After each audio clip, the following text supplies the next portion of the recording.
Salam sejahtera Malaysia, denyut nadi suara rakyat bergema di channel ini. Jangan lupa tekan butang subscribe, like dan share. Malaysia kita punya, cintai Malaysiaku, kita jaga kita.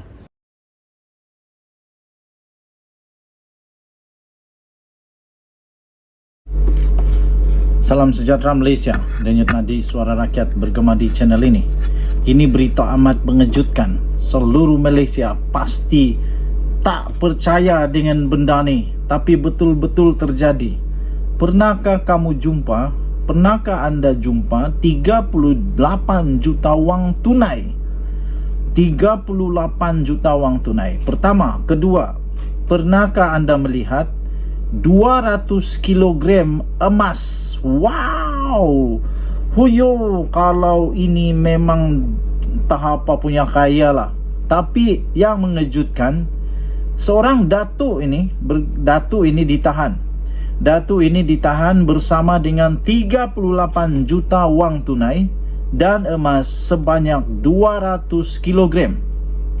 Pihak berkuasa telah merampas wang tunai lebih daripada 38 juta ringgit Malaysia dan emas 200 kilogram lebih emas 200 kilogram bernilai lebih 60 juta. Hoyo, lebih daripada 60 juta dan 17 kereta mewah daripada pengedar filem yang bergelar Datuk yang ditahan atas dakwaan pengubahan wang haram pada awal minggu ini. Kes berkenaan disiasat di bawah Akta SPRM 2009, Akta Pencegahan Pengubahan Wang Haram, Pencegahan Pembiayaan Keganasan dan Hasil daripada Aktiviti Haram, Akta Percukaian 1967 dan Akta Kastam 1967. Dalam satu kenyataan, Ketua Pesuruhjaya SPRM Azam Baki berkata, rampasan berkenaan adalah hasil operasi pasukan petugas agensi-agensi penguatkuasaan Malaysia, Multi Agency Task Force atau MATF yang diketuai oleh SPRM. Operasi pada Isnin itu telah melibatkan seramai 315 orang pegawai dan anggota daripada 6 agensi serta dijalankan di 34 lokasi sekitar Kuala Lumpur dan Selangor. Operasi itu dijalankan dengan kerjasama 6 agensi penguatkuasaan lain, iaitu Polis Diraja Malaysia, Jabatan Immigration Malaysia, Jabatan Kastam Diraja Malaysia, Bank Negara Malaysia, Lembaga Hasil Dalam Negeri dan Cyber Security Malaysia. Operasi yang diberi nama sebagai Ops 82S merupakan kes pertama yang dijalankan di bawah pasukan petugas MATF yang dipengerusikan sendiri oleh peguam negara menurut kenyataan itu. Menurut kenyataan itu lagi, dengan rampasan berkenaan, pihak berkuasa berjaya melumpuhkan satu sindiket rasuah, pecah amanah, penyeludupan barang-barang haram dan pengurangan cukai tidak sah. Antara jenama kereta mewah yang dirampas ketika serbuan termasuklah Maserati, Ferrari dan Mercedes-Benz. Suspek dibebaskan selepas reman tamat. Malaysia kini semalam melaporkan SPRM telah menahan 2 orang ahli perniagaan terkenal dalam pengedaran filem dari India dan membawa masuk artis dari negara itu untuk membuat persembahan di Malaysia. Turut ditahan ialah ahli perniagaan dan ahli politik yang rapat dengan Bersatu yang sebelum ini mengumumkan hasrat untuk bertanding kerusi DUN di Negeri Sembilan pada pilihan raya negeri akan datang. FMT mengenal pasti salah seorang ahli perniagaan berkenaan sebagai Abdul Malik Dastiger, pengasas dan pengerusi Malik Group of Companies yang terdiri daripada Malik Streams Corporation Sdn Bhd, Malik Maju Sdn Bhd, Malik Streams Antenna Movies Sdn Bhd dan Malik Stream Production and Distribution. Sumber memberitahu Malaysia kini bahawa Malik dan ahli politik berkenaan telah dibebaskan selepas permohonan lanjut tahanan reman ditolak oleh mahkamah hari ini. Ahli perniagaan kedua yang juga seorang lagi pengedar filem yang mengedarkan filem biografi Perdana Menteri Anwar Ibrahim dan Untold Story dijangka dibebaskan esok selepas disoal siasat, kata sumber itu. Dilaporkan juga bahawa ASPRM akan memanggil bekas Menteri Kabinet untuk membantu siasatan berhubung perkara itu. Sumber itu memberitahu Malaysia Kini bahawa agensi itu masih belum memanggil menteri berkenaan untuk disoal siasat. The Star awal hari ini mengenal pasti bekas menteri itu sebagai M. Saravanan yang menafikan sebarang pengetahuan mengenai perkara itu. Denyut nadi Suara Rakyat bergema di channel ini. Berita ini diterbitkan di malaysiakini.com bertarikh hari ini 26 Julai 2023 pukul 6 petang tadi. Kita jumpa lagi. Bye-bye. Salam sejahtera Malaysia. Denyut nadi Suara Rakyat bergema di channel ini. Selamat pagi tuan-tuan dan puan-puan yang dihormati sekalian. Orang-orang PAS ni dah habis modal kah? Aku pun tak faham. Mereka sudah habis modal kah? Mereka sudah habis modal kah untuk nak dikempenkan?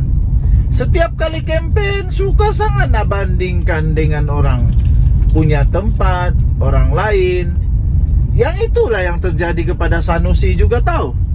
Apabila dia membandingkan negeri dia dengan negeri Selangor, sampai-sampai dia tak sedar telah memperlekeh Sultan Selangor, telah memperlekeh Agong juga, menghina Agung, menghina Sultan Selangor. Kali ini orang Pahang dah terjentik hatinya. Exco Kerajaan Pahang memang hangit. Memang tak boleh nak terima kenyataan daripada seorang pemimpin PAS yang pada ketika ceramahnya, oi, berani-berani saja nak samakan Kelantan, nak bandingkan Kelantan dengan Pahang. Apa hang ingat orang suka kah duk samakan negeri hang dengan negeri orang? Tapi yang paling syok, Exco Kerajaan Negeri Pahang akhirnya bersuara dan dia mendedahkan bahawa Kelantan itu liganya tak sama dengan Pahang. Pahang tak sama dengan Kelantan. Pahang jauh bezanya dengan Kelantan. Jadi tuan-tuan dan puan-puan, orang-orang PAS, cubalah untuk bertaubat. Jangan pandai-pandai untuk kasih banding-banding negeri kamu dengan negeri orang. Kalau negeri kamu tak maju, itu kamu punya pasal lah. Kenapa mau samakan dengan negeri orang? Ini belum negeri 9 bersuara lagi. Adakah bos PAS itu, Patutkah orang bos PAS ini samakan Kelantan dengan negeri 9 dan Pahang? Cuba orang negeri 9 dan orang Pahang, kamu setujukah kamu disamakan dengan Kelantan? Aku dah pergi negeri 9 tahu. Dah banyak kali saya pergi negeri 9, jalan-jalan kat negeri 9. Kelantan pun saya dah pergi juga. Saya fikir, walaupun saya bukan orang Kelantan, walaupun saya bukan orang Pahang, saya fikir saya boleh membuat keputusan segera. Adakah perbezaan di antara Kelantan dan Pahang? Apa perbezaannya? Banyak, banyak. Banyak perbezaan. Jadi Exco Negeri Pahang kata, kita bukan satu liga tau. Jadi Exco Kerajaan Negeri Pahang itu turut juga kerana dah hangit.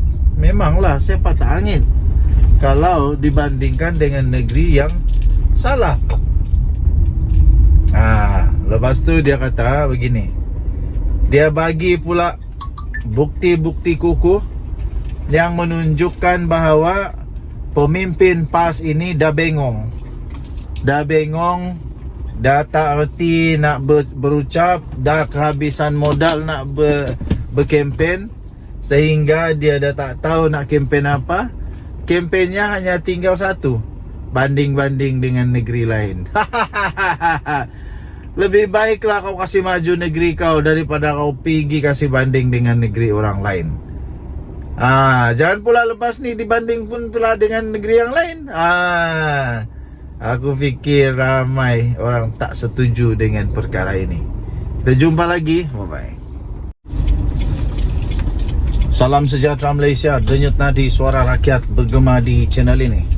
Nampaknya Muhyiddin Yassin, Hadi Awang, semuanya dah takut, dah pun tak berani nak buat apa-apa.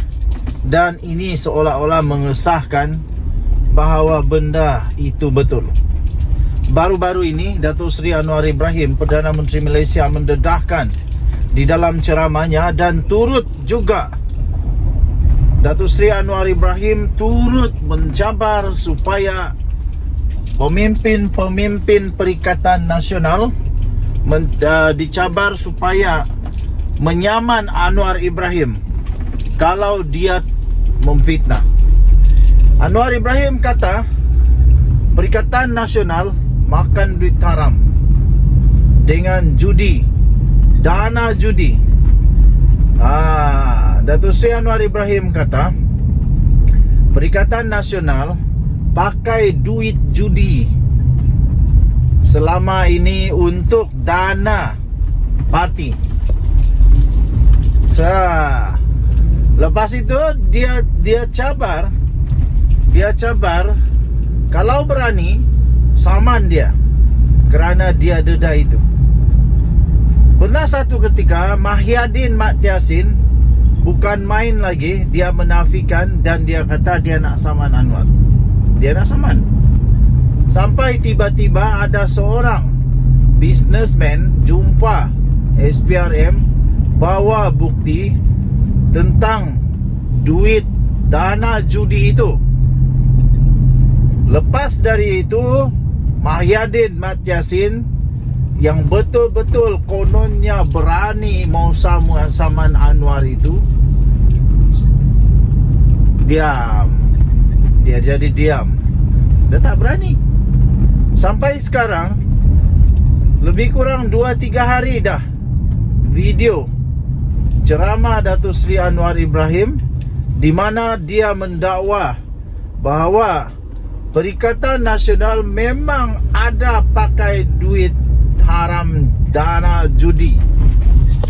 Sampai sekarang belum ada tindakan daripada Muhyiddin atau Tok Guru Hadi Awang.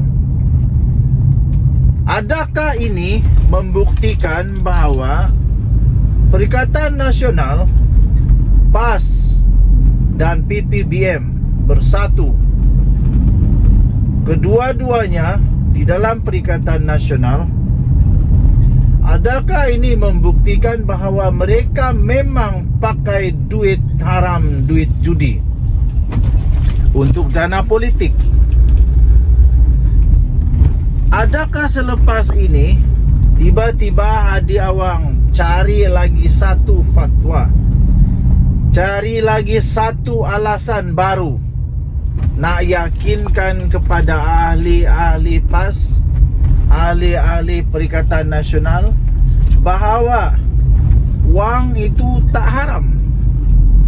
Kalau orang lain yang pakai, wang itu wang haram. Kalau PAS yang pakai, wang itu tak haram. Adakah ini akan dikeluarkan fatwa selepas ini pula? Aduh. Paling teruk di dalam ketika Perikatan Nasional jadi kerajaan, tak pernah berlaku cabutan judi. Bukan sahaja tidak dikurangkan, malah ditambah sampai 22. Datuk Seri Anwar Ibrahim kata ditambah daripada 8 kepada 22. Sedangkan mereka ini yang mewar-warkan untuk nak memperbetulkan negara Malaysia daripada hukum hakam, daripada haram halal, Mereka nak jadikan dengan betul, tapi yang terjadi apa? Bukan dikurangkan, ditambah pula. Itu kata Anwar Ibrahim. Dan Anwar cabar supaya diorang pergi saman dia. Sampailah ni tak ada saman. Kalau ada lagi rakyat nak percaya selepas Anwar cakap begitu dan mereka tak berani nak saman ke, tak berani nak nafikan ke, kita tak tahu lagi lah apa sebenarnya yang rakyat nak tengok. Yang saya kesian ni tuan-tuan dan puan-puan, yang kita kesian ni tuan-tuan dan puan-puan ialah kalaulah benda tu memang betul ada, dah berapa ramai mulut sudah makan duit haram, dah berapa banyak keluarga perutnya sudah masuk kerana sudah masuk makanan hasil daripada duit judi. Sebab setahu saya judi itu haram di sisi agama Islam. Jadi selepas dah makan duit haram pula, duit daripada dana judi haram pula, kalau sudah makan duit haram itu, waktu duit haram itu punya hasil makanan dalam perut, saya nak tanya soalan satu saja. Segala amal ibadah yang dilakukan diterima tak? Aduh, pening kepala aku. Tapi aku tak payah nak pening-pening lah. Sebab itu nanti akan dijawab di hadapan Tuhan. Yang pasti satu sajalah, saya mau supaya kalau memang benda ni memang betul ada terjadi, hentikanlah. Pas, tolonglah berhenti. Janganlah pakai duit judi lagi. Lepas itu kedua, lebih baik pemimpin PAS bertaubat. Lepas taubat, pergilah mengaku dan minta maaf kepada ahli-ahli PAS yang telah